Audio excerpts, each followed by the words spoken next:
Hola gente, ¿qué tal? ¿Cómo están? Bienvenidos de nuevo a un nuevo episodio del podcast. Y nada, hoy traigo un invitado que para mí es realmente muy especial poder traer. Hoy traemos a Charlie. Charlie es el desarrollador de software en Google y a mí me enorgullece mucho poder traerlo porque es una persona a la que siempre vengo leyendo mucho sus tweets hace mucho tiempo. Creo que provee un gran contenido, aporta mucho valor a la comunidad hispana de ingeniería de software. Así que nada, Charlie, un placer tenerte por acá. Muchas gracias por la invitación. Así que nada, primero quería tocar un poco, que puedas introducirte, que cuentes un poco de dónde venís y cómo empezaste en el mundo tech. Soy de Guadalajara, México. Llevo en Estados Unidos casi 5 años. Este año son 5 años. Empecé, bueno, creo que cuando empecé la carrera de programación, que es ingeniería en computación, no, yo no pensaba ser programador. Era más como, no sé, me gustan las computadoras y quería algo relacionado con computadoras y X. Y creo que hasta que empecé la carrera fue cuando vi las oportunidades de programar. No sé, no sé si contigo fue igual de que tocas como la materia, en mi caso, en introducción a la computación, creo que fue, y que te pone, en mi caso, que fue, no fue un hola mundo, fue hola tu nombre.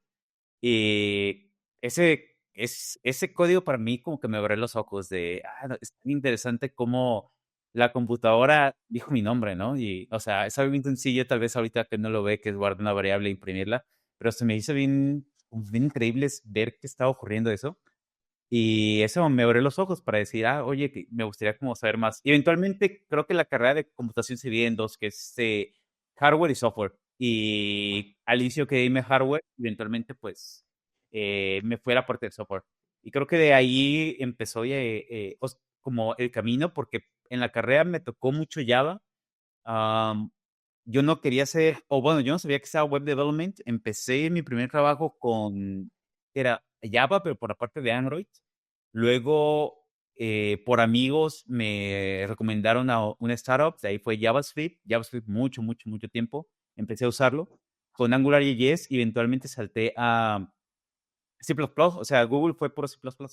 Y fue como esa transición. Entonces, creo que, no sé, mi experiencia actual de cuando empecé ahorita debe ser que, ah, no sé, este mindset de adáptate a lo que hay, ¿no? Y lo que ya ahorita son tipos interesantes para ser programador. Sí, 100%. Yo creo que hoy en día me pasa un poco a mí también en mi día a día, que es como que con las herramientas que tenemos, sobre todo a día de hoy, es como que, bueno, a mí no me gusta mucho el tema de los títulos de, bueno, yo soy front-end engineer a fuerzas y no me mueve de ahí porque yo soy Sí. front-end engineer. Yo soy bastante más partidario de, bueno, no, yo soy software engineer y con el conocimiento que yo tengo, confío que voy a tener la capacidad de encontrarle la solución al problema que el negocio tiene. Y es como más ese approach pragmático que creo que está bueno para tener. Es interesante lo que dices porque creo que como medio de mi carrera, que fue cuando empecé a meterme mucho JavaScript, yo tenía la mentalidad que tú dices de solamente hay que enfocarse en un área. Y creo que es una mentalidad que todavía existe, ¿no? Como especialista en algo y no toques lo demás, porque pareciera que en cuanto tocas otra parte, deja de ser muy bueno en algo, ¿no? Y Sí. durante mucho tiempo yo pensé eso, y sí estaba yo como mucho esto en contra de tal vez como ser full stack y cosas así. Em, y creo que hasta que me tocó Google y fue la parte de, o sea, pues tu trabajo ya no es JavaScript, mi trabajo es C++, ¿no? O sea, ya no es como tienes la opción, es tu trabajo es C++. Eh, esa transición como que me abrió los ojos a decir, ok, pues tengo que resolver problemas, ¿no? Y aparte un manager me dijo, que tuve una plática con él y me dijo que para él un software engineer no era el que era el mejor en código, o bueno, el que sabía como perfectamente cómo son lenguajes, sino el que resolvía problemas. Y eso a mí me hizo pensar un montón y fue cuando dije, ok, pues comienzo a aprender C++, ¿no? Y agarré un libro que un amigo me recomendó y aparte un amigo me dio como clases porque él es muy buen en C++ y como cada semana eran como 2 veces a la semana estar viendo temas de C++, entonces me puse como rápido a agarrar el ritmo, ¿no? Y eventualmente como que agarré ese mindset, ¿no? De, ok, pues lo que sé de JavaScript, pues no lo puedo em, traducir exactamente a C++, pero los conceptos sí, o sea, la estructura de datos, pues existen, hay muchos más C++, o sea, de forma natural, ¿no? Tú puedes replicar lo mismo, una estructura de datos en cualquier lenguaje, pero en C++ ya tienes como, ya hechas, ¿no? Ya están de cajón. Pero son cosas que tú puedes tener el concepto de decir, ya para ese problema sé qué herramienta hay que usar y lo voy a buscar en el lenguaje, ¿no? Y si no está en el lenguaje, voy a ver qué tenga, y si no, capaz que está en la librería, algo así. Entonces, ahí me di cuenta que tú puedes, pues, traducir las herramientas, y las herramientas son agnósticas al lenguaje.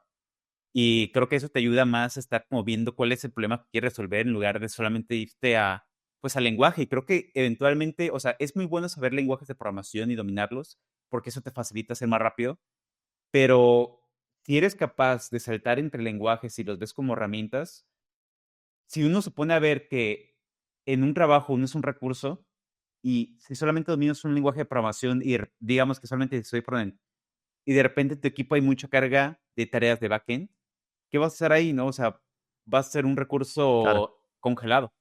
Y uno como que lo ve de forma de, no, pues que, pues ni modo, no hay trabajo de frontend, ¿no?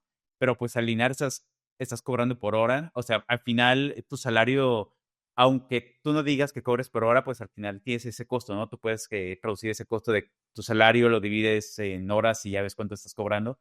Al final es un recurso congelado, ¿no? Y pues al final todos son números. Entonces, cuando uno se pone a ver en este valor que uno puede ofrecer a una empresa, creo que es cuando puedes dar más valor, y el valor que uno ofrece va relacionado a tu posición y a tu nivel como programador. Creo que ahí es cuando realmente uno se pone a Claro. ver qué es ser senior engineer y romper esta onda de software. Ser senior engineer es el que sabe muchos lenguajes. Al final tú puedes saber muchos lenguajes y no saber de cómo crear un producto, ¿no? Cómo escalarlo, la arquitectura y demás. Entonces, ese tipo de términos te ayudan también a, cuando saltas de empresa, a que ese título lo puedas mantener.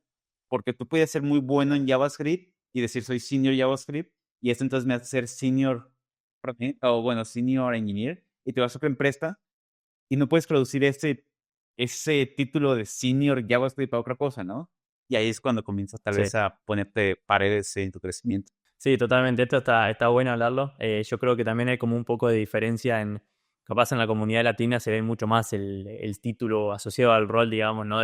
Se ve más la posición de trabajar de full stack engineer. En Estados Unidos, al menos yo personalmente he visto mucho más software engineer, más generalista pero bueno, eso es un punto importante para tocar. Pero lo que te quería preguntar, Charlie, pasando un poco a tu camino, era cómo te surgió la posibilidad de venirte a Estados Unidos. Vos estabas en México, terminaste tu carrera, ¿cómo fue la historia? No, bueno, ya había terminado la carrera, pero llevaba ya un rato trabajando en México. O sea, mi última empresa en México fue Wiseline, que es una consultora. Pero cuando yo estaba en Wiseline, estaba un equipo de producto, yo estaba trabajando en el producto. Eventualmente el producto, como que la empresa dijo, vamos a ser mejor ya full consultora, ¿no? Porque tenían esta onda de ser como, primero fue una empresa más de producto y un poco de consultora. Entonces eventualmente les fue muy bien como consultores, y poco a poco el producto fue perdiendo prioridad, ¿no? Hasta que eventualmente pues el producto murió y se volvió como full consultora. Y ahí fue cuando nos dieron la opción, ¿no? ¿Quieren seguir la empresa ahora que somos como full consultores, o pues busquen trabajo, ¿no? Y ahí como que lo vi como oportunidad, ¿no? De pues, porque nos dieron 2 meses para buscar empleo, y ahí pues aproveché para ver qué puedo encontrar, ¿no? Y apliqué pues ya en su momento a varias empresas en Estados Unidos. em, y me acuerdo que había aplicado una, y estoy queriendo recordar cómo pasó. Hay una chica que se llama Sophie Albert, que es la ex manager del equipo de React. La sigo en Twitter, y ella publicó, se había cambiado a una empresa que se llamaba Humo, y publicó, estamos buscando ingenieros y no sé qué, ¿no? Entonces, pues vi el tweet, apliqué, pero eso fue como 6 meses antes de este cambio de rol en la empresa. Y me puse a aplicar a otras empresas en ese periodo de 2 meses. Y eventualmente, o sea, quedé en una empresa, yo ya había dicho como que sí, eventualmente esta empresa a la que había aplicado hace 6 meses me buscaron y dije, pues a ver qué pasa, ¿no? Y apliqué y me gustó un montón. O sea, se me hizo como bien interesante ver como que la gente que admiras en tu entrevista de trabajo, ¿no? Y porque Sofía estuvo en mi entrevista y fue de, ay, qué interesante como ver las preguntas que hacen, como poder trasladar la imagen que tienes en Twitter a la vida real. Y aparte, durante la entrevista, y creo que ahí me hizo tal vez valorar como que la entrevista de trabajo también te dice más de lo que vas a ver en la empresa, ¿no? Porque me tocó ver un montón de ex ingenieros de Google, de Facebook, y me llamó la atención porque había tantos ahí, ¿no? Em, aparte, el CTO era uno de los co-creadores de Google Slides. Y el CTO era, no, el CTO, el CEO era el ex-VP de HR de Google. Casi que se puso como la cultura de como que tengan ahí snacks y que todo esté cómodo y todo eso, Sí, ¿no? sí, sí. Que esté Laszlo Bock. Y de hecho la empresa era como de HR, era como de, ¿cómo usamos? En ese momento era como AI, pero no la AI que conocemos ahorita, porque ya ves que detrás de algoritmos también ya había AI y todo eso, pero lo vemos tal vez un poco más como oculto, ¿no? Más Sí, de que esté aprendiendo de ti. Entonces era esta onda de que HR aprenda, bueno, que los temas aprenden de las empresas para darles mejores oportunidades a la gente, que esté más feliz y todo eso. Entonces me llamó la atención la empresa, apliqué, me dijeron que sí, a la otra empresa como que me dio pena y dije, ¿sabes qué? Siempre no voy a, o sea, la oferta que me diste siempre no. Y porque, o sea, esa empresa me gustó mucho. Y pues ya le dije que sí. Y saqué la vista TN. En México en México y Canadá tienen como esta, sí, bueno, con Estados Unidos, ¿no? Con la alianza o el Tratado de Libre Comercio con el que sale la visa TN, que hace muy sencillo tramitar este tipo de visas porque te la dan como una semana. Em, y pues ya creo que después de eso mi vida sentí que pasó como muy rápido porque creo que cuando te dicen que sí, una oferta que tienes como verte, de repente tienes muchos pendientes, ¿no? Pues tú lo viviste, ¿no? De repente tienes sí. que, pues, estar, no sé, parecía que tienes mucho tiempo, pero siento que sea muy rápido porque tienes que estar también pensando en que te tienes que despedir, tus amigos, tu familia.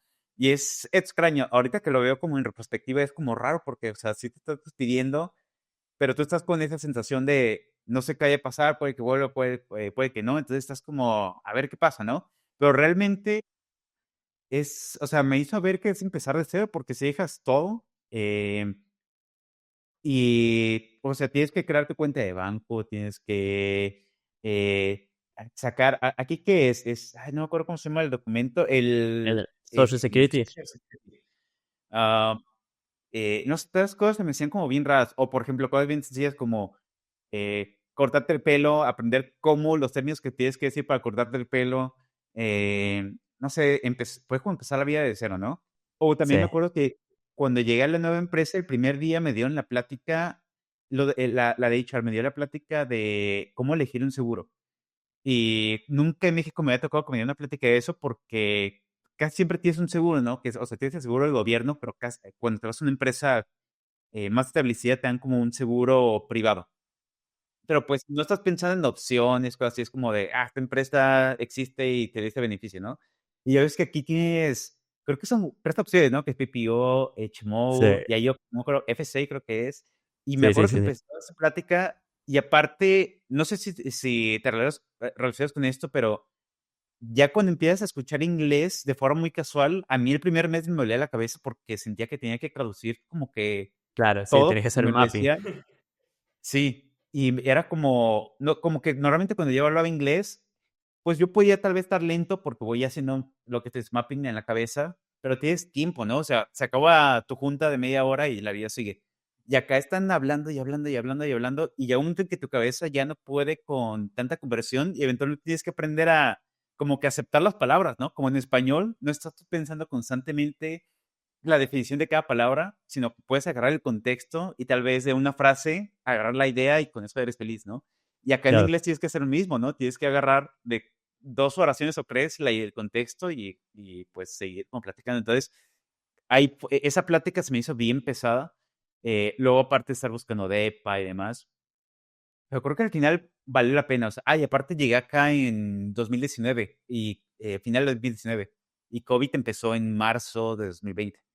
En entonces, también fue como medio raro porque, afortunadamente, y creo que tal vez aquí puede abrir el debate de, ¿qué es mejor, el trabajo remoto o el trabajo en persona, y cosas así? Porque, pues, todavía no estaba la onda de el trabajo remoto tan fuerte, ¿no? Estaba como claro, sí. como que había gente que lo buscaba, pero no estaba tan predominante. Y siento que en este caso me ayudó mucho que fuera presencial porque me ayudó o sea, pues, llevaba 2 meses en el país y, pues, en esos meses platiqué con gente, pues, de que te toca a la hora de la comida, platicas con ellos a fuerzas, ¿no? Porque estás ahí a un lado de ellos. platicas y comienza a surgir el interés de, pues, escuchar a la persona, conocer su historia y demás. Y cuento esto porque, por alrededor de abril, la empresa en la que estaba, pues, despidió a todos los que habíamos entrado el último año, porque, pues, se acabó el dinero, ¿no? Y era una startup. Entonces me puse, pues, a buscar empleo, pero me ayudó muchísimo de que los amigos que hice en 2 meses me comenzaron a referir. Y ya eran referencias un poco más pesadas, pues, porque, pues, ya ves aquí Silicon Valley, la persona que conoces enfrente trabajó en una startup o trabajó en una empresa muy grande, y para ellos tal vez Google ya no es como que la empresa o la meta máxima, sino que es una empresa más porque dicen: "Ah, pues estoy en Google, pero aquí Facebook está cruzando la calle, ¿no? Y a 2 cuadras está Adobe. Por ejemplo, que aquí en San Francisco, ¿quién está? Está Airbnb, está Adobe, está Google, está GitHub. Literalmente están a cuadra de distancia, ¿no? Sí, sí, sí. Entonces, de repente tienes amigos que te dicen, cállate aquí a comer. Y hace poquito me fui a comer con un amigo de Pinterest. Intentas hacer como este tipo de bindings, ¿no? Pero al final, esos amigos pues me recomendaron y en un mes pues pude conseguir la oferta de Google, pero no podía irme a Google porque habían cerrado los consulados, entonces no podía tener la visa TN. O no, bueno, ¿cómo se llama? No podía transferir la visa TN, porque Claro. ves que está el proceso de transferencia Sí. o sacarla otra vez, pero con la nueva empresa, ¿no? Entonces, afortunadamente, bueno, cuando una empresa te despide, tu visa se muere en ese momento, en el momento que lo reportan al gobierno. Pero nos dieron un mes para buscar empleo, entonces como que la visa estaba activa. Y un día antes de que expirara me dijeron, oye, ¿sabes qué? Alguien renunció y pues nos queda un rol y te late volver o qué piensas, ¿no? Y ahí fue como la onda de orgullo porque yo estaba o sea, qué raro volver a una empresa que te corrió. Pero también, o sea, si me iba por orgullo, no podía irme a otra empresa. Em, y pues fue pues, ok, vuelvo, ¿no? Y me quedé en esta empresa como 6 7 8 como 8 meses más, hasta que lo de Google como que retomó, de que ya estaba la transferencia de visa, ya habían abierto los consulados, estaba como que volviendo toda la normalidad. Y pues ya me tocó pues, entrar a YouTube en marzo del 2021. No, febrero de 2021. Y Qué al bueno, Charlie. de hecho, creo que llevo más tiempo o sea, de los 5 años que llevo acá, llevo 4 en Google. Y entonces, se ha sido un rato. Qué bueno, gran historia y no, me imagino yo me siento un poco identificado porque también mi historia es medio particular, de muchas sí, y subidas y vueltas, ¿no? Y todo el tiempo, viste, de un lado para otro, incertidumbre, pero nada, es una gran historia y lo que yo te quería preguntar, que era como el follow-up de la pregunta anterior, es un tema de las entrevistas porque si bien uno habla de estas historias con la parte final del proceso, ¿no? Que es la oferta, y bueno, en base a esta oferta hice algo, Sí. pero me gustaría saber un poco el tema de las entrevistas, sobre todo para las empresas FANG, es bastante particular el proceso de entrevistas y es relativamente similar entre ellas. Nada, me preguntaba cómo te preparaste vos, cómo encaraste la entrevista, que cuentes un poco esa parte. Fíjate que tal vez esta va a ser una situación un poco inusual porque por lo mismo de que tenía un mes para buscar empleo, fue la situación o sea, no tenía mucho tiempo para prepararme, ¿no? Tengo que aplicar porque tengo un mes para que se muera la visa. Entonces, o sea, tuve una semana casi como de duelo, de decir, me tengo que, o sea, afrontar la situación, retomar y todo eso, pero pues casi fue decirle, o sea, toda oferta no oferta, toda aplicación o oportunidad que me llegaba la aceptaba, ¿no? No estaba filtrando por esta sí, esta no. Entre ellas estaba Google, entre ellas estaba el startup que había surgido hace una semana, o la startup que tenía solamente un founder y que quería una persona más. Yo estaba como la que sea que me dé una visa, ¿no? Em, pero creo que eso al final me ayudó porque la forma en que lo vi en ese momento fue, no tengo tiempo para prepararme como, tal vez como normalmente lo hacía antes, que era, al menos en los primeros intentos que yo hacía para aplicar a FAN, era de que casi siempre decía, dame 2 meses para estudiar y aplico. Claro. Y a veces, claro, porque pasa 2 meses y te dicen que no, y es como, y dejas de entrevistar, ¿no? Es como, ya me dijeron que no, el siguiente año vuelvo. Y otra vez te contactan y dices, dame 2 meses. Y así, y creo que tal vez esta experiencia me ayudó a abrir los ojos porque empecé a compartírsela con muchos amigos, que fue la de, yo le llevo como el truco de chivo expiatorio, que es, eh, aplica todas las empresas que puedas. Y de hecho yo tenía un calendario y yo estaba como, hoy me toca aplicar con esta y un montón, ¿no? Por casualidad resultó que las empresas que no me gustaban tanto al inicio quedaron, las que me gustaban más quedaron como a la segunda o tercera semana, ¿no? Claro, Entonces, en las primeras semanas, pues me tocan empresas que no me gustaban tanto, y pues ahí, sí, no sé, que te pega el ego o que te entristeces porque te dicen que no, o porque sientes que te fue mal y demás, ¿no? Pero eventualmente me ayudó como a aceptar el fracaso de mejor manera porque pues ya era de que decían no, no, no, no, entonces era de, otra empresa más, ¿no? Pero aprendía de ti, aprendía de, aquí me trabé, aquí en ese proceso no me solté y me dio pena decir una solución que no era buena, pero era una solución, ¿no? Entonces, me ayudó como a agarrar ese hilo, y ya cuando llegaron las siguientes empresas, que resultó como, no sé, para la segunda, no, tercera semana comenzaron a hacer Google, Facebook, Netflix, Pinterest, Snapchat. Son las que Carta, que no se ubica Carta, que es casi todas las empresas que son como startups son las que te dan como el stock a través de Carta, ¿no? Eh, son las que me acuerdo, unas empresas como de finanzas, un montón de empresas me tocaron, pero estas se me hicieron mucho más fáciles porque yo no estaba ya en el mood de estar preocupado por qué opinan de mí. Era de que yo sabía bueno, qué era lo que funcionaba conmigo, que era decirle a la otra persona lo que yo estaba pensando en voz alta, eh, procurar interactuar antes de programar. Entonces lo que yo hacía era como escribir un mini to-do en comentarios. Y era, paso uno voy a hacer esto, paso dos voy a sí, hacer sí, esto, sí, paso tres. No estaba programando, solamente estaba como escribiendo un pseudocódigo, pero en lenguaje natural, ¿no? Y le decía a la persona y le decía, ¿qué opinas? Y como que eso ayudaba a tanto a romper el hielo como para que comenzáramos a ver un overview de, ¿tiene sentido esto? Y claro. también me ayudó, pues, a aterrizar mis ideas porque yo podía leer el pseudocódigo y programarlo. En vez de programar al vuelo y de repente que te trabas y dices, ¿aquí qué quería decir? Cuando me atoraba, volvía al texto que había leído y estaba de, súper fácil, me faltaba esta condición que ya aquí ya había puesto. Y ya después como que fui cachando que era más fácil leer el lenguaje natural que leer mi código. Porque por la presión del tiempo, pues, lo que estás haciendo es convertir, pues, ideas en código, ¿no?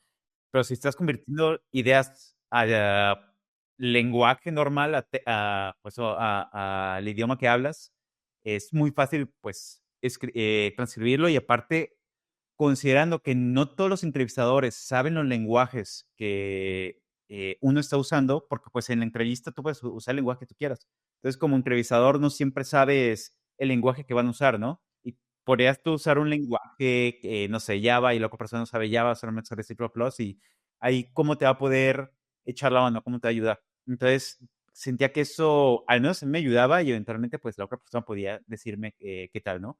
Pero también me ayudaba porque había momentos en que hay entrevistadores que no son muy abiertos o no les gusta conversar.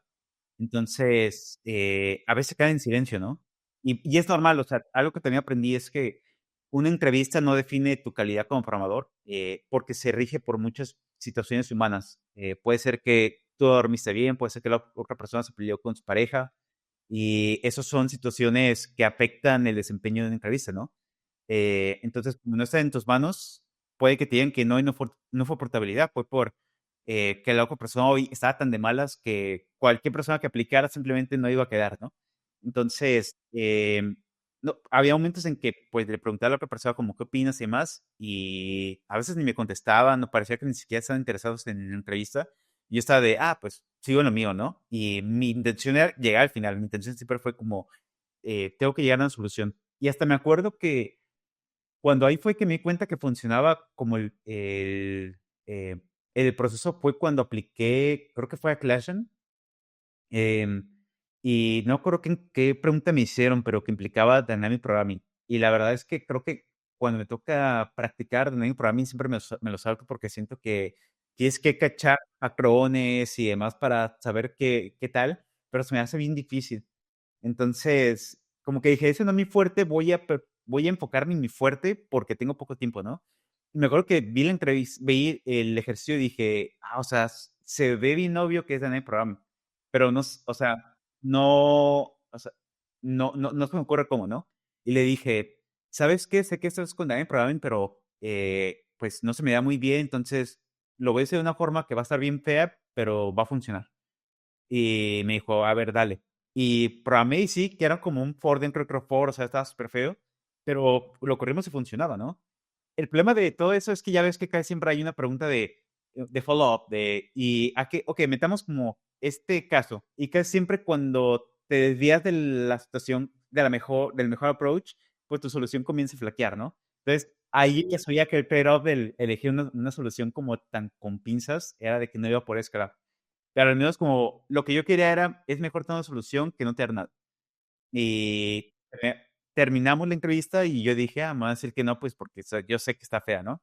Y no, de hecho, esa sí me tocó llegar hasta oferta de trabajo y demás. Entonces ahí fue cuando dije, es mejor llegar a algo que simplemente estar pensando en mejor solución. Y después de eso fue como la intención que se me quedó, ¿no? Al final creo que el truco y que empecé a compartirle a mis amigos era, ¿sabes qué? No te pongas en esta idea de tengo que prepararme 2 meses y demás, porque casi es apostarle todo a una sola cosa. Entonces, si estás ya en el estilo de quiero buscar otro empleo, busca un montón de empresas, aplica, o incluso selecciona empresas que no te gusten tanto. Pon las empresas que no te gusten tanto al inicio y úsalas para practicar, porque realmente yo siento que lo que uno le pega o flaquece en las entrevistas es la sensación de estar siendo mirado y evaluado por una persona en tiempo real y pues sentirse que no es suficiente en ese momento, ¿no? Entonces, creo que el hecho de poder como enfrentarse a este tipo de situaciones antes con empresas que tal vez no te convencen. Incluso cuando no te convences, te sientes igual, ¿no? Te sientes evaluado. Es el hecho de utilizarlas, siento que al final te ayuda a ti como a mejorar, digamos, que tu autoestima durante ese proceso de entrevistas, porque siento que eventualmente, pues ya cuando tienes empresa y tienes que volver al ámbito laboral, esa sensación vuelve, ¿no? O sea, va a ser algo recurrente de tengo que ser evaluado de nuevo y no sé cuáles son mis cualidades, pero el hecho de exponerte, ser evaluado, que te revisen, y quitarte la sensación de ser juzgado. Una vez que quitas eso, yo siento que las entrevistas se sienten súper fáciles porque ya no te importa tanto la perfección. Estás como si fuera Sí, sí, sí. un pair programming. Estás Sí, sí, como, sí. ¿qué te parece esto? Hacemos esto, estás platicando y estás de, no me importa esto, no me importa si me salió mal o no, me importa que funcione. Y me acuerdo que ya hasta el final ya como que ni me importaba el resultado. Yo sabía que llegué a que algo funcionaba y di lo mejor que podía, ¿no? En vez de estar con la mente de, pude haber hecho esto mejor y demás. Era más fácil soltar porque ya no me sentía tan evaluado. Sí, sabes que yo me río cuando decís esto, Charlie, porque es literalmente, o sea, la forma en la que yo encaré todo este proceso de entrevista también cuando hice el ciclo ahora de. O sea, yo también, Dynamic Programming me pasaba lo mismo. Digo, bueno, la posibilidad de que me toque Dynamic Programming es bastante remota y, o sea, y si me toca, bueno, le intentaré solucionar como pueda, pero vamos a hacer el core, el sliding window, el two pointers, binary search, Sí. eso tengo que saberlo, el BFS, como sea, eso tengo que saberlo. Y bueno, si me toca Dynamic Programming, vemos. Y también otra cosa que a mí, que yo comparto, también me sirvió mucho, es hacer muchas mock interviews, que es medio parecido a lo que vos les está diciendo de hacer entrevistas con empresas que quizás no te llamen tanto la atención. Porque una cosa que es importante para mí cuando uno prepara entrevistas es que, por ejemplo, cuando uno hace ejercicios de lead code, ¿no? Por tu cuenta, preparándote, vos simplemente abrís el ejercicio, tenés la descripción del ejercicio, tenés ejemplos del input y el output, y eso al final no te lo dan las entrevistas. En las entrevistas es una persona que te dice, bueno, Es vamos a un gran hacer punto, sí. ese. Entonces yo una de las cosas que hice fue hacer mock interviews, pero no solo eso, que el único input que yo tenía era la descripción del ejercicio. No tenía ejemplos de input ni output y yo tenía que pensar y los ejemplos del input y del output, preguntarle al entrevistador si estaban bien y cuando el entrevistador me aprobaba recién ahí, porque uno mucho no se da cuenta Es a buena veces idea. que uno abre lead code y sobre todo para ejemplo, ejercicios más complejos, por ejemplo de grafos, ¿no? Que te ponen una matriz de 2 dimensiones y vos como que ya lo podés visualizar mucho más. Pero cuando vos vas a una entrevista, muchas veces no te dan el ejemplo. Entonces, ¿cómo lo visualizás? Y ahí ese es un buen ejercicio, me parece, así que para la gente que esté entrevistando, se lo recomiendo mucho y van a ver lo difícil que es muchas veces, como que crear varios ejemplos de cómo debería verse el input y cómo debería verse el output antes de empezar a hacer el ejercicio. Ese es un buen tip porque es que aparte te puede ayudar o puede jugar a tu favor porque puedes jugar con las reglas. Puedes jugar con las Claro. reglas de, por ejemplo, a veces son códigos de enteros, ¿no? Y que dices, ¿aceptas negativos o no? Y es que el hecho de poder decir, me puedo saltar los negativos, a veces te ahorra la mitad del código, ¿no? Y incluso puede convertirse eso como un follow-up question y te comienza a dar puntos. Al final todo se trata de, pues, de causar buena impresión. Fíjate que hablando del otro lado, como, porque me ha tocado ser entrevistador en Google, hablando del otro lado, em, lo que tú dices se me hace interesante porque a veces uno no pone los inputs o no tiene los inputs porque parte de la entrevista es escuchar cómo piensa la persona. O sea, gran parte del proceso es entender o buscar entender cómo piensa la persona. Eventualmente tienes más entrevistas a futuro que es como el culture of faith y demás, pero al inicio es ver cómo piensa la persona. Y a veces creo que hay mucho conflicto porque está como la controversia de es que los equipos de Lead Code no te dicen si uno es buen developer y demás. Que es cierto, ¿no? O sea, en una hora no tienes mucho tiempo para conocer qué tan bueno es un developer. Pero lo que tú estás buscando es cómo piensa la persona en resolver problemas. Y eso es algo que te puede dar suficientes parámetros para decir, si le dejo un problema mucho más grande, o sea, cuando comienzas a crear producto, realmente no tienes el esquema de cuáles son los siguientes pasos, solamente sabes que hay una idea y que es, bueno, si estás a niveles un poco más abajo, ya hay gente más adelante que hizo como el estudio para decir, se puede. ¿Cómo se puede? No sé, pero se puede. Sé que están estos sistemas, sé que están como estas APIs y demás. La forma o la solución técnica, no sé, pero se puede. Y eventualmente ya toca, pues, si estás en los niveles L3, L4, es cuando te toca estar como buscando cómo se usan las APIs, qué sistema tengo que encontrar, qué archivos tengo que modificar, ¿no? Pero al final es todo ofuscado, ¿no? O sea, no es una caja abierta en la cual te dicen, está esta librería de componentes y lo vas a buscar y demás, o tienes esta librería de Lodash. Por ejemplo, me ha tocado ver mucho en Google de que cosas que tal vez tanto yo pueda decir, esta solución no la tengo que programar yo, solamente instalar una librería. Y acá agregar una librería está pensando en cuánto va a agregar al proyecto, si te pasas de cierta cantidad de kilobytes, tienes que pasar por un proceso, que si es demasiado no te lo van a aceptar. Entonces, a veces es mejor decir, lo tengo que hacer por mi cuenta, ¿no? Claro. Y como que esas restricciones son las que te abren, yo siento la creatividad para realmente pensar cómo solucionar problemas. Sí, ni hablar, ni hablar. O sea, esto es algo que es como muy controversial, se ve mucho en Twitter sobre todo, que es como que la gente se queja de cuándo yo nunca voy a invertir un árbol binario en mi trabajo. Y el Ah, punto no es sí, ese. El punto es que, dado un problema en particular, como vos decís, es que yo quiero ver cómo vos hacés para, de vuelta, romper el problema en pedacitos chiquitos y atacar como sí, cada subproblema dentro del problema y poner todas las partes juntas y como que navegar esa ambigüedad.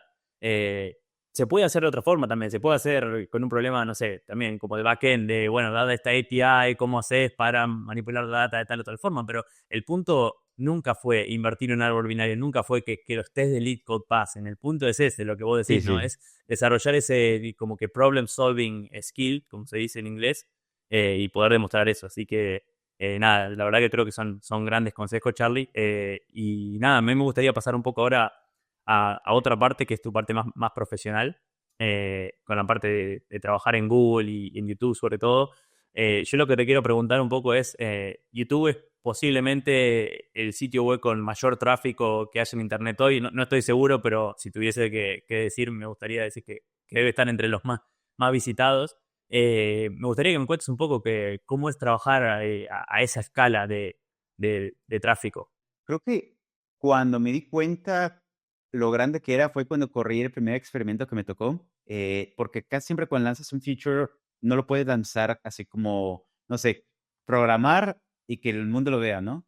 Sí, Tienes muchas barreras que es justamente para, pues, no lanzar código por proyectos de baja calidad, ¿no? Tienes varias capas de tráfico y no me acuerdo cuál fue el primer feature que lancé. O sea, el primero fue uno muy chiquito porque vas empezando, te pasan como las tareas que a veces tienen como de baja prioridad, pero es que te ayudan a ti que vas empezando a entender el code base y demás, ¿no?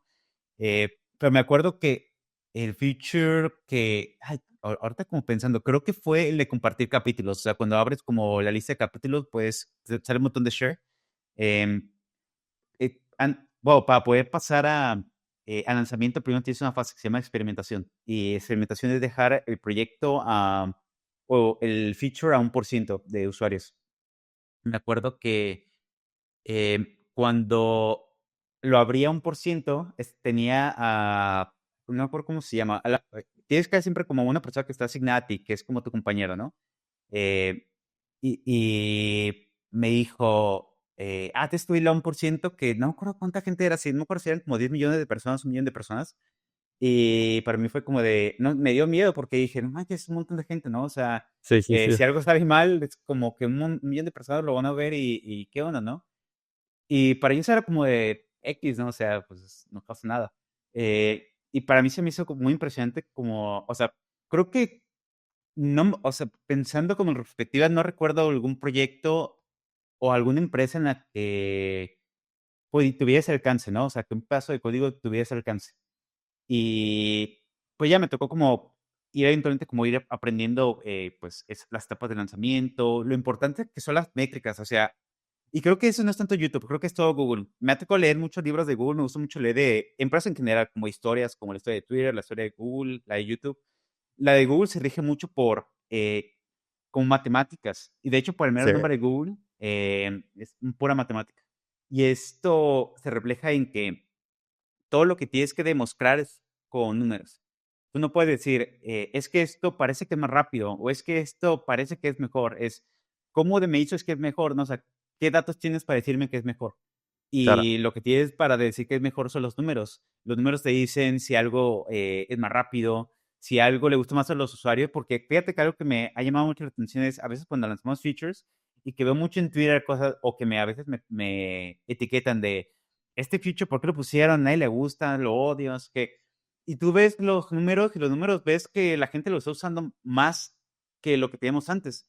Entonces, pues ahí te están diciendo los números que la gente le está gustando, ¿no? Y que casi siempre, es algo que también aprendí, que casi siempre la gente que es más vocal, la gente que como que se queja más, no son los usuarios primarios. Los usuarios primarios, si no les gusta algo, simplemente no lo usan. Y te das cuenta porque los números te dicen después, llegas a números negativos que te dicen, la gente dejó de usar esto, ¿no? Me tocó verlo con cosas tipo, por ejemplo, cuando trabajamos en el rediseño de la barra de acciones, que no sé si la gente se acuerda porque eso ya lo lanzamos hace como 3 años y siento que solamente cuando ves screenshots dices, estoy viejo. Que antes los botones eran como, pues eran como cuadrados, no tenían forma cuadrada, pero eran que veías el botón de like y era el like, los números abajo, dislike, los números y bueno, la palabra dislike abajo y ahora son como pildoritas. Entonces, cuando lo lanzamos al inicio, pues hicimos como 4 variaciones, que era la versión redonda, la versión como eran como rectángulos con esquinas redondeadas, otro que le decían como fly out, que, me acuerdo que lo intentaron revivir, pero al final no quedó, que era que le picabas el botón de like y el botón como que se abría, se expandía y se leía como like, dislike. Y probamos todas las variantes y al final la que le gustó más a la gente por acción era la de las pildoritas. Entonces, no sé, cómo eso me hacía muy interesante ir viendo ya de este lado, ver cómo la gente interactuaba, ¿no? Y otro ejemplo que tengo, tal vez un poquito saliendo de YouTube, pero como para reflejar que los números importan, es ahorita que salió lo de Material Create Expressive, a mí lo que me llamó la atención es meramente que Google haya dicho, tenemos bueno, es un follow-up design system, ¿no? Pero con más animaciones. No es que Google haya dicho, tenemos un design system con animaciones, sino que gran parte de la publicación dice que fue una investigación de creo que 3, 4 años, que tiene detrás un montón de investigación con pues gente que le pusieron así como, tienes estos 2 botones, ¿cuál te gusta más interactuando y demás, ¿no? O sea, fue un montón de estudio de comportamiento de cómo la gente interactuaba, pero gran parte en torno en 2 polos, que es la gente joven, Gen Z, y la gente mayor. Y pues querían ver qué tan receptiva era la gente a ese tipo de componentes, ¿no? Incluso al punto en gente que puede decir, me gusta más esto al punto de que quisiera cambiar de plataforma. Que ese puede que sea como pregunta o discusión para otro día, pero me llamó la atención que hubiera una indecisión tan fuerte, ¿no? Sí, Y lo empecé a notar que la gente, porque casi siempre cuando salió Material 12, no, Material U, que fue en la versión 12, sentí que la gente como que no estaba convencida, como que decían, es que está como medio raro. Pero esta fue la versión que vi que la gente estaba me encanta, ¿no? O sea, quiero ya tenerlo y están como preguntando cuándo va a salir esta versión y demás. Entonces, este es un reflejo para decir lo importante que es los números a nivel como todo Google. Ya a nivel YouTube, cosas que siento que empieza tal vez un poco a diferenciarse, porque creo que algo que escucho mucho en YouTube es que dicen que es como una startup con beneficios de Google. Porque siento que nos movemos muy rápido. Es mucho de tienes proyectos y tienes que estar buscando cómo sacar un MVP lo más pronto posible, pero hacer un follow-up sí es algo muy complejo, ¿no? Entonces, luego también hace como 3 años empezamos como una cultura de lanzamientos anuales que tienen nombre de ciudades, porque bueno, la ex CEO de YouTube, que era Susan, no me acuerdo cómo se pronuncia su apellido, Wojcicki, eh, ella decía que YouTube era como una mini ciudad, ¿no? Donde como que todo interactuaba y demás. Y todas las comunidades se encontraban. Entonces comenzó como ese estilo de hagamos un super mega release anual, donde la gente pueda ver como de forma inmediata todos los cambios, en vez de un feature por aquí en mayo y otro feature por aquí en agosto, ¿no? Y fue cuando comenzó como el rediseño, primero fue en Ámsterdam, Buenos Aires, Cairo, y este año va Delhi, y el siguiente año es Edimburgo, es ABCD. Y comenzamos como este compendio, ¿no?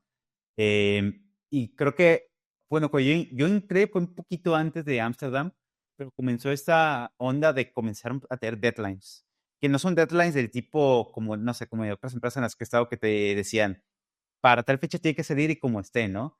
Y que estás ahí medianoche porque tienes que pisarle, porque ya tienes el deadline. Aquí es más como o sea, el deadline es para como motivarte a que saque las cosas como para ese entonces, pero está como esta barrera de la calidad es más importante que sacar las cosas porque sí.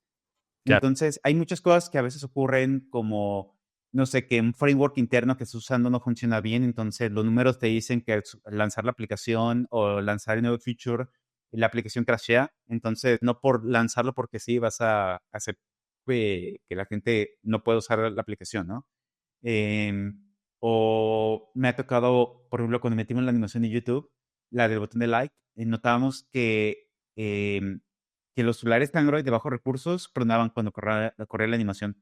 Entonces la animación me tomó yo creo como un mes en hacerla, bueno, en programarla, porque era un nuevo framework, pero nos tomó como 6 meses, 5 meses lanzarla, porque fue mucho de estar viendo números, estar preguntándole a otros equipos de, oye, la aplicación está clonando, se está consumiendo la RAM, y después tuve que hacer como un super compendio de documentación para decir, estamos viendo que en tales dispositivos la aplicación, bueno, el framework consume mucha memoria, entonces, o sea, hicimos todo lo que pudimos en nuestras manos porque pues al final, si dependes de otros equipos y ellos no lo consideran prioridad, pues no puede hacer nada, ¿no? O sea, ya se vuelve muy complicado tú decir, déjame meter el framework y lo arreglo, porque es meterte como a otra organización completa y no toma mucho tiempo, ¿no? Entonces, creo que también es otro punto que la colaboración es crucial. O sea, creo que a lo que me había tocado antes en startups en las que tú puedes decir, al primer día me pongo a hacer fixes y demás, hay cosas que tú puedes saltar y decir, es que este codebase no lo entiendo, ¿no? O sea, y por más que lo lea, no lo entiendo, y tú lo puedes preguntar a alguien de tu equipo y te dice, es que esta parte la hizo o la mantiene este otro equipo y para nosotros es un black box. Entonces, tú puedes entender ciertas cosas, pero hay hay cierto límite, ¿no? Que comienza, no llega al punto de decir, está mal aprender, sino es el punto de decir, tengo que ser inteligente con el manejo del tiempo y es mejor.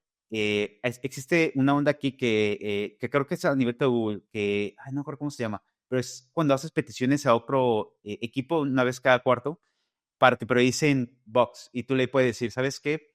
Esto lo necesito. Y ellos, hacerle una petición lo tienen que priorizar, ¿no? Y ya es cuando, pues, comienzas de tu lado de decir, ya puse de como lo que me tocaba, ¿no? Porque puede decir, un día basta prioridad para ellos, mejor ya no hago nada, ¿no? Y ya sigo como trabajando en otras cosas, pero tu manera te va a preguntar, ¿y qué pasó con eso, no? Y aunque no Sí. sea tu responsabilidad, pues, que ellos no lo han improvisado, sí queda de tu lado que según los registros, tú fuiste la última palabra, ¿no? Y tú decidiste no tomar acción o no pasa de la pelota a alguien.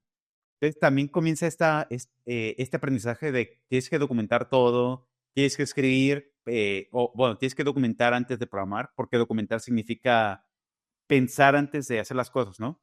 Eso me lo dijo un manager que me decía, es más barato escribir que programar. Entonces, eso me llamó mucho la atención porque a veces yo siento que como programadores como que nos da flojera escribir o documentar, o sea, escribir qué te quiere hacer, ¿no? Como que queremos resultados ya. Y eventualmente me tocó pues ver aquí que es prácticamente imposible programar si no sabes qué vas a programar, ¿no? Porque es Sí, sí. tan grande el code base, es imposible tú decir, voy a poder hacer este feature porque sí. Nada, No, imposible, no sí, puedes sí. hacerlo. Incluso tienes que documentarlo y pedirle a gente de otras organizaciones que lo vea y te dé feedback. Y al final, ese queda como un registro, porque si alguien te preguntara por qué tomaste esa decisión, Claro. pues a los 4 meses ya no te acuerdas. A los 4 meses ya no sabes por qué tomaste esa decisión. Entonces, vuelves a los documentos y dices, es que aquí platicamos que este no se podía, porque hay veces que uno dice, esta es la mejor opción, pero revisto eso y ves que no se puede en ese momento. Entonces, pasan 4 meses, me ha tocado muchas veces, pasan 4 meses y ya es posible y te pregunta tu manager, oye, ¿por qué no lo hicimos así antes?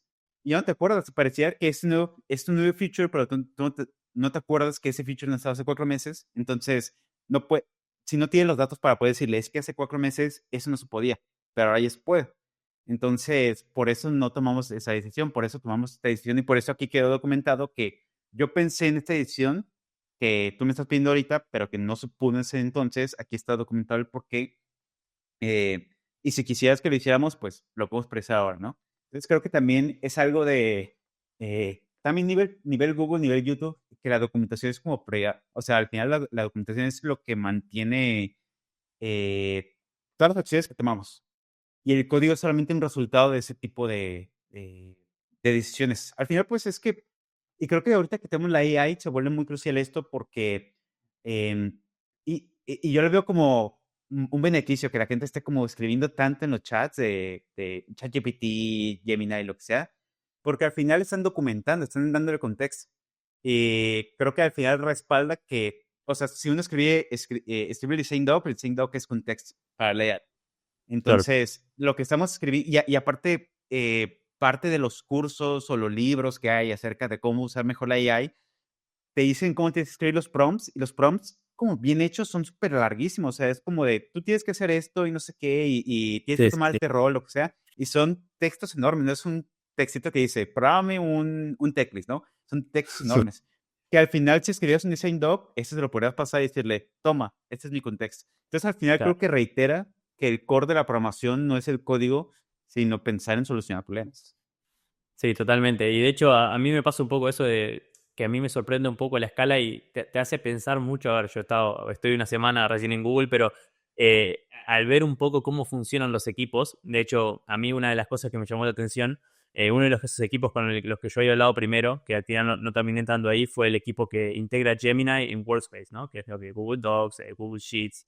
Y a mí me contaba el manager, que era muy interesante, que la calidad y la seguridad de que una feature no va a romper producción es realmente crucial, porque él me decía, vos ponete a pensar que en Google Docs tenemos 1 billón de monthly active users y en Google Sheets hay hospitales enteros que tienen el registro clínico en Google Sheets. Entonces, ¿cómo no vamos a priorizar la seguridad y el proceso de testing y de pruebas, ¿no? Entonces, eso realmente te hace pensar, wow, qué increíble la escala que tienen, ¿no? Y también, Sí. no solo eso, sino que te hace sentir una responsabilidad extra, ¿no? De, bueno, no es solamente que, bueno, si se cae producción, se cae el sitio y no puedo entrar.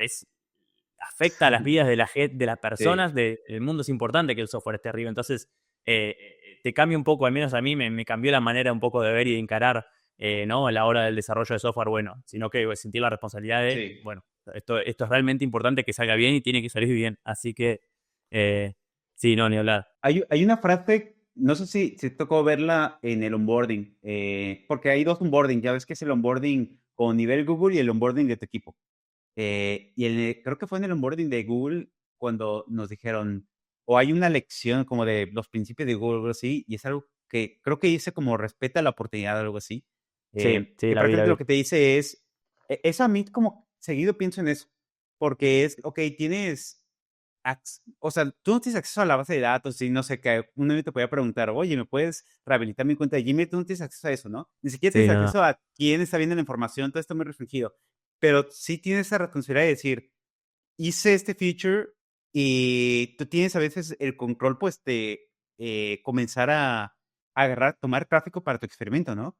Y si tú conscientemente, no sé, hiciste un fix que podría romper algo que tú sabes que no está lo mejor posible, pero tú dices, pues vamos como a habilitar el experimento y demás, pues a veces, o sea, tenemos muchos sistemas que previenen que si comienza a haber muchos issues, hay gente que puede como hacer override de tu experimento y decirle como 0%, ¿no? Para que ya nadie más lo Claro, reciba. Pero a pesar de eso, pues fue un tiempo en el que la gente no puede acceder a la plataforma, ¿no? Y como tú dices, hay un montón de situaciones que son a veces más allá de, como es, de decir, no puedo acceder como a Google, pues ni modo, no, la vida sigue. Eh, a veces, por ejemplo, me tocó ver en el onboarding de YouTube, que nos ponían como entrevistas de creadores de contenido, pero no eran como, no sé, Mr. Risco, así eran como creadores que tenían tal vez 10,000, 100,000 seguidores. Y eran historias que estaban, no sé, que me gustaban mucho de, había un señor que se volvió dibujante y eventualmente comenzó como a hacer un canal de cómo aprender a dibujar, pero su historia inicial era de que no tenía trabajo, tenía un trabajo como de, o sea, eventualmente cuando tuvo trabajo y tenía que mantener a su hija, tenía que, pues, pasar como toda la mañana, tarde, pues, trabajando, no sé, creo que era como como un Walmart. claro. Pero su sueño era como, yo quiero dibujar, ¿no?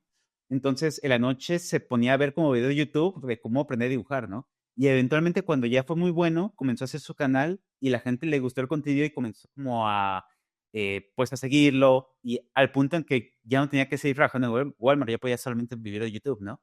Y él platicaba de eso, de cómo YouTube le había cambiado la vida y como que, no sé, me hizo como clic, ¿no? De todos los creadores de contenido que tienen desde pequeños hasta muy grandes, cómo ellos dependen de la plataforma, de las herramientas y cómo los features que a veces uno puede lanzar y que hay gente que diga, ese, ¿para qué lo quisiera yo? No sirve para nada, ¿no? O es algo como muy pequeño.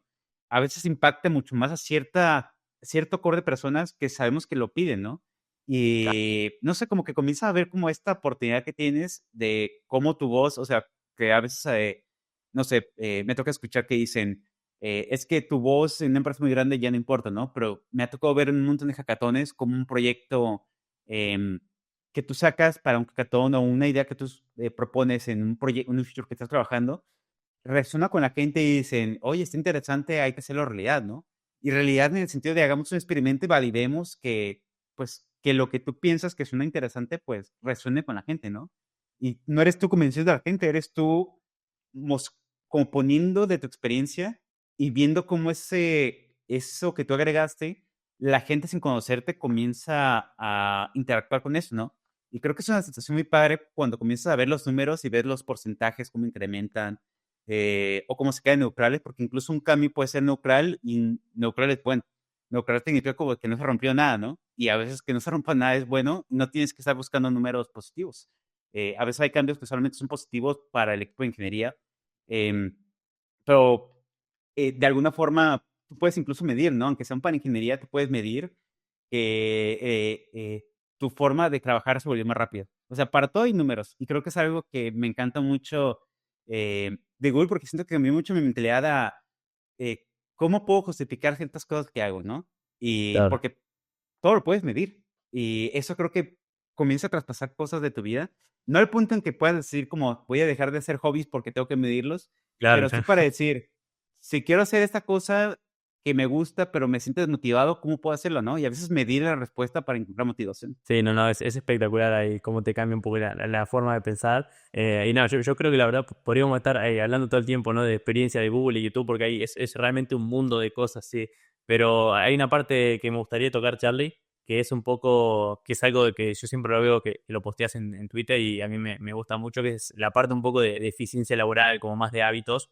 Y a mí una cosa que siempre me llama mucho la atención es la forma en la que vos tomás notas, siempre que veo que tenés como el mismo diseño para tomar notas y como que tenés un track ahí de las tareas que tenés que hacer.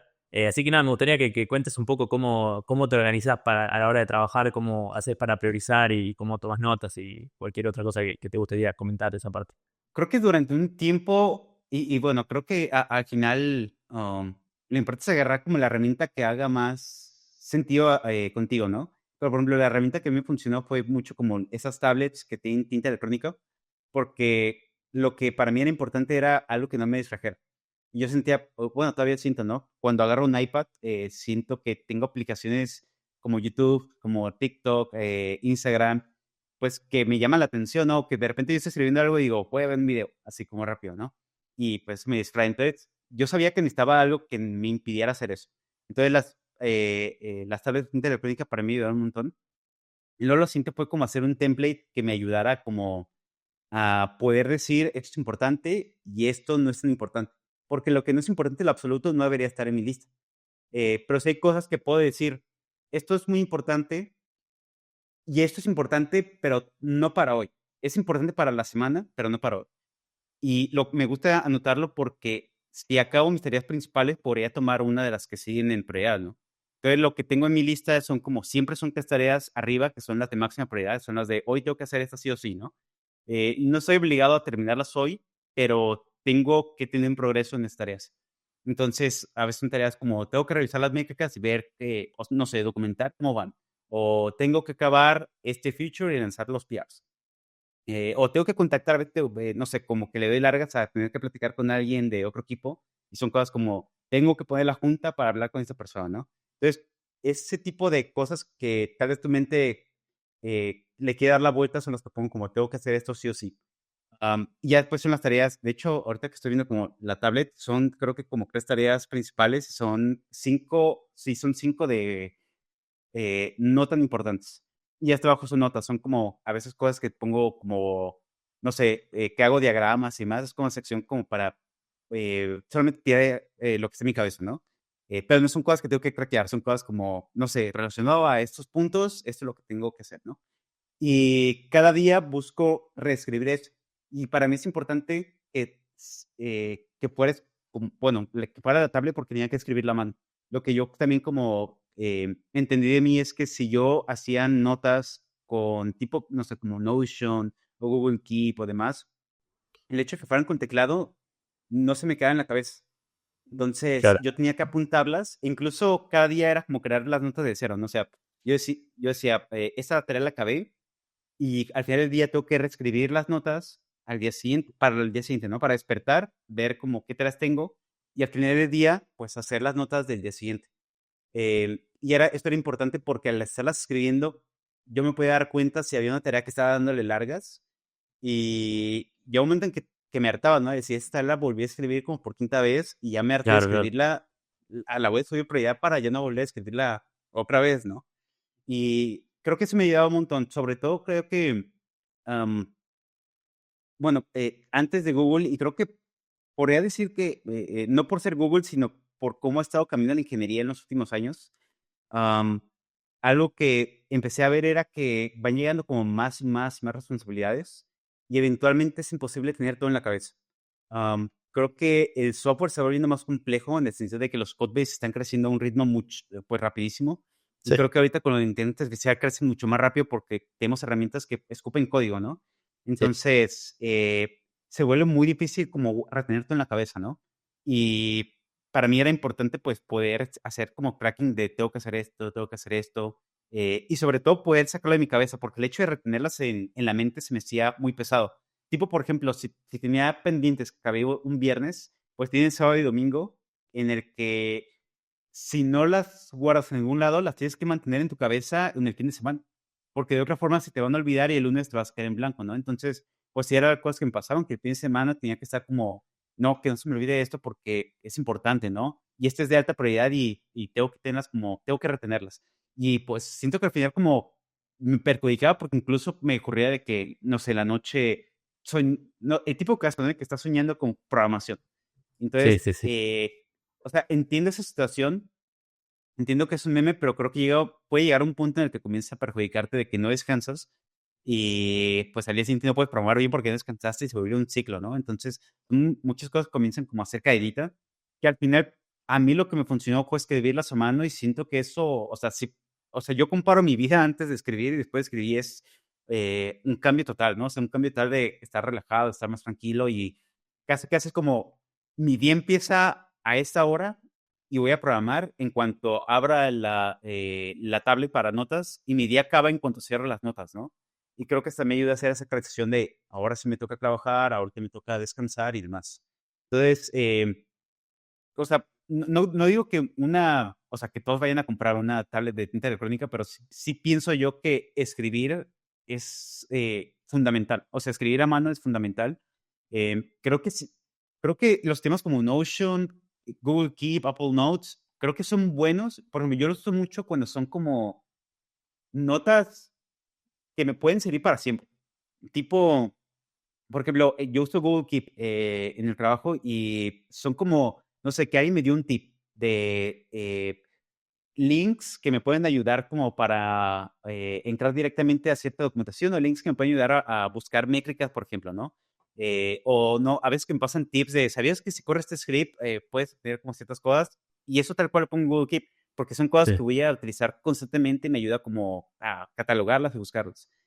Pero para hacer como tracking, siento que al final se me hace tan fácil copiar y pegar Claro, sí, que sí. no siento la responsabilidad de esto tengo que avanzarlo, porque en mi cabeza no está esta conciencia de esto lo he copiado y pegado 10 veces en la semana, ¿no? Claro, sí, Entonces, sí, sí. algo va mal ahí, ¿no?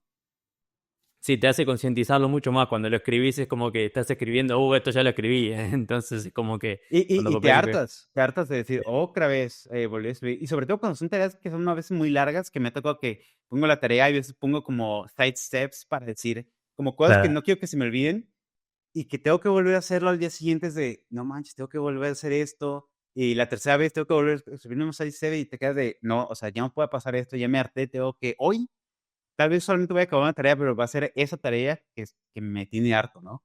Claro, claro, sí, sí, sí, sí, no, la verdad que está súper bueno eso, se lo he implementado seguro, así que nada, grandes consejos, Charlie. Y bueno, el último tema que quería tocar hoy con vos es un tema que, bueno, hoy en día en tecnología es prácticamente todo lo que se habla, que es AI, pero no quiero hablando desde el punto de vista que se ve mucho en Twitter y en YouTube muchas veces, que es como más de clickbait, ¿no? De que nos va a robar el trabajo y todo eso. Yo, en mi Claro. opinión, al menos está bastante lejos de que pase eso.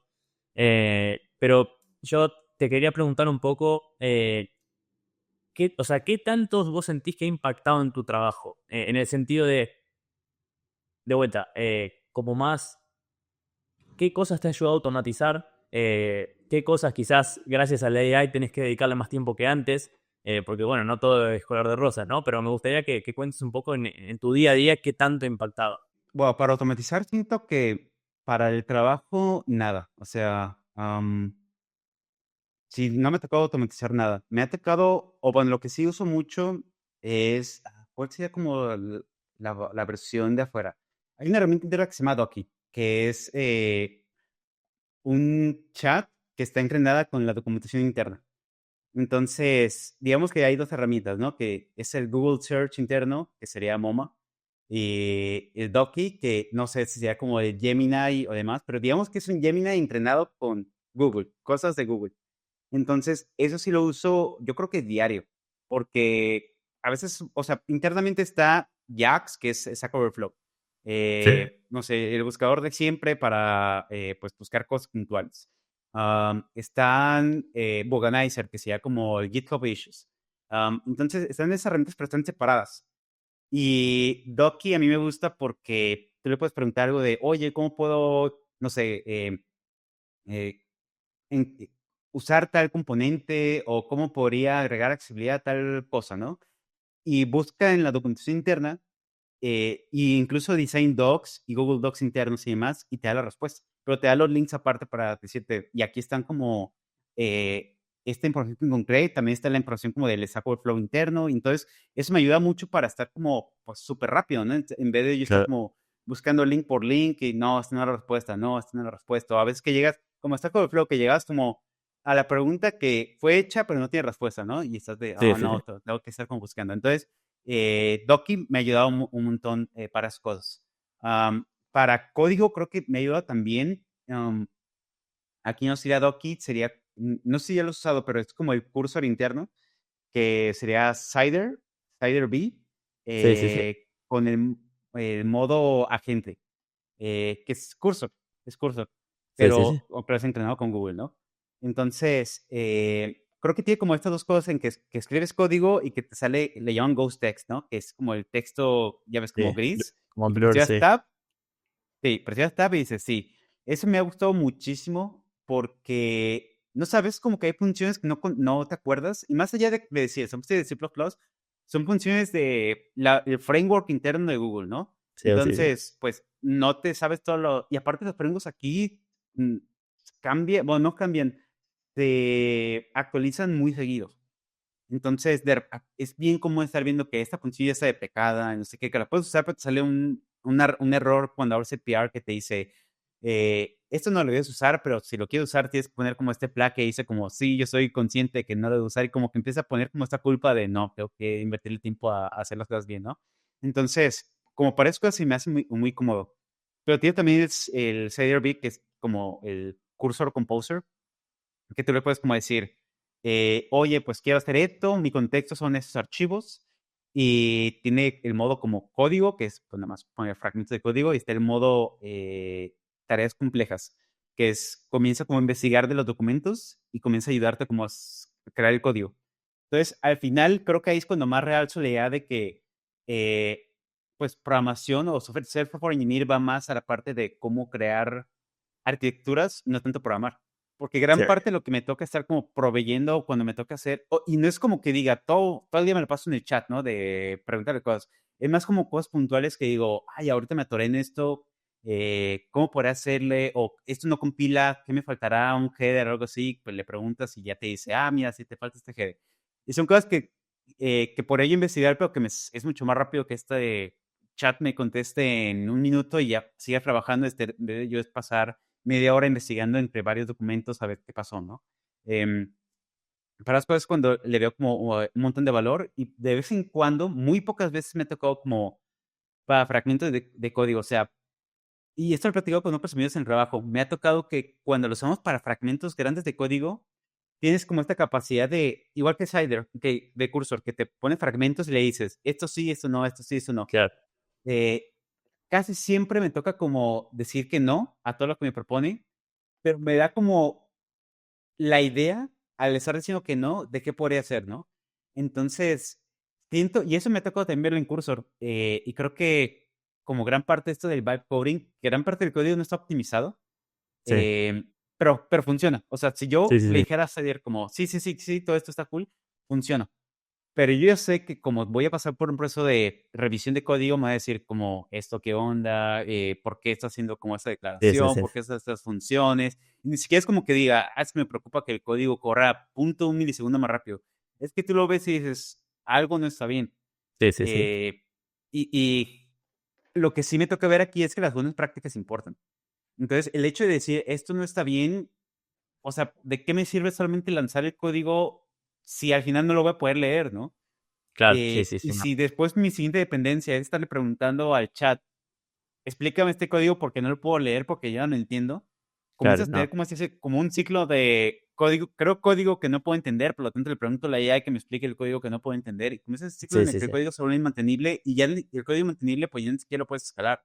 Pero lo que sí puedo decir es que, o sea, lo que sí puedo decir es que el código, bueno, estas herramientas sí las veo útiles, o sea, sí las uso, sí me gustan mucho.